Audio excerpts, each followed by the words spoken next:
नमस्कार दोस्तों, स्वागत है आप सभी का हमारे चैनल आस्तिक कहानियां में। आइए आज जानते हैं गौतम बुद्ध और उनके विचारों को। सत्य कथा के माध्यम से बुद्ध का एक शिष्य उनका उपदेश सुनकर भिक्षु हो गया।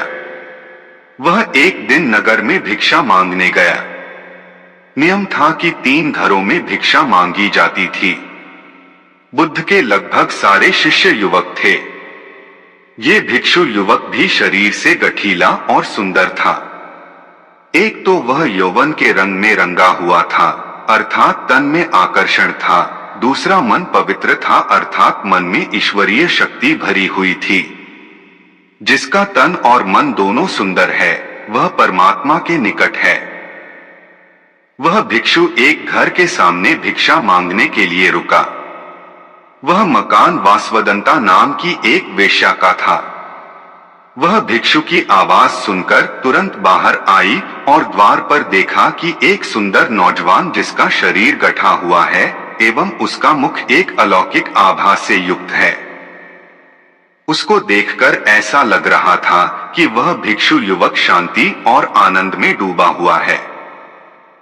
वेश्या उसे देखकर हैरान रह गई, जबकि वह स्वयं भी बहुत सुंदर थी। सारा वैशाली नगर उसके पीछे घूमता था कि वह हमको स्वीकार कर ले, हमसे विवाह कर ले, पर वह किसी को भी स्वीकार नहीं करती थी।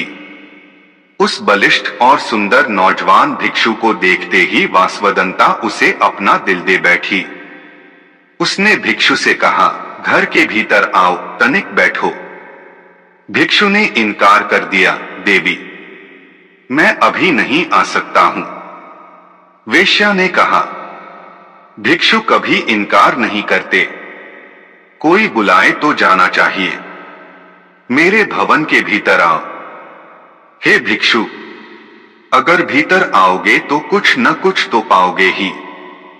भिक्षु ने कहा, अगर कुछ देना है तो द्वार पर ही दे दो। उस वेश्या का दिल और दिमाग उस युवक के आकर्षण में बिल्कुल डूब चुका था। उसको कुछ सुनाई ही नहीं पड़ रहा था। वह भिक्षु कुछ क्षण रुककर आगे की ओर बढ़ गया।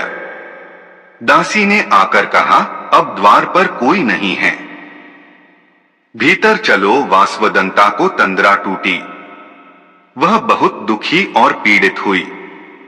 जब स्त्री के प्रणय निवेदन को कोई पुरुष ठुकरा देता है तो उसकी हालत बड़ी खराब हो जाती है। वासवदंता ने अपने जीवन में एक ही बार एक ही पुरुष के प्रति लगाव रखा था। उसने भी इनकार कर दिया, दिल टूट गया। उसने नृत्य बंद कर दिया, गाना बंद कर दिया। जो दिन भर मुस्कुराती थी और लोगों का मनोरंजन करती थी, वह सुंदरी वासवदंता बिल्कुल मौन हो गई। भवन के द्वार सबके लिए बंद हो गए। वह किसी से भी नहीं मिलती थी।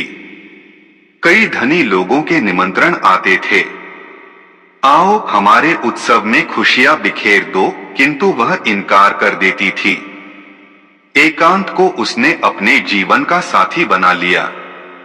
दासी बहुत अच्छा भोजन बनाती थी, पर उसकी भूख और प्यास को वह भिक्षु मानो सदा के लिए ले गया हो। वासवदंता को रात दिन वह भिक्षु याद आता था। वह बहुत कमजोर हो गई और बीमार रहने लगी। कहते हैं कि चिंता चिता से बड़ी होती है। चिता एक बार जलाती है और चिंता सदैव जलाती रहती है। वह कहीं आती जाती नहीं थी। एक ही स्थान पर लेटे लेटे उसके शरीर में कई जख्म हो गए। उसकी सुंदरता कुरूपता में बदल गई। अब उसे कोई देखना भी पसंद नहीं करता था। बहुत समय के बाद फिर वही भिक्षु उस नगर में पुनः आया। उसे मालूम पड़ा कि वासवदंता बहुत बीमार है। उसकी हालत बहुत खराब है। भिक्षु उसके द्वार पर गया। दासी ने जाकर कहा कि वही भिक्षु आए हैं। वासवदंता ने दासी से कहा, यहां पर मत आने दो। जब मैं सुंदर युवती थी, बहुत खूबसूरत थी, तब मेरा निवेदन स्वीकार न किया। अब मैं बदसूरत और बीमार हो गई हूं। अब मैं इनके सामने कैसे जाऊं? नहीं जा सकती। पर भिक्षु अंदर आ गए और कहा, हे देवी, आज तुझे मेरी जरूरत है। उस समय तुमको मेरी जरूरत नहीं थी। उस समय तेरी सुंदरता, तेरे नाच गाने से मोहित होने वाले हजारों थे, किंतु दुख की घड़ी में सब दूर हो जाते हैं। अब तू चिंता न कर, शर्मिंदा मत हो।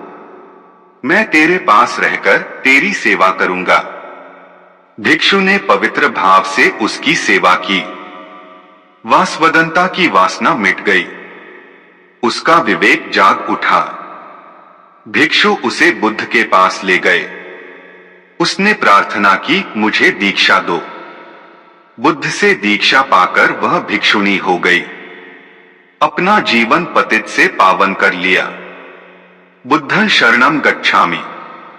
और ऐसी ही सत्य कथा कहानियां सुनने के लिए हमारे YouTube चैनल आस्तिक कहानियां को सब्सक्राइब करें। आप सभी का बहुत बहुत धन्यवाद।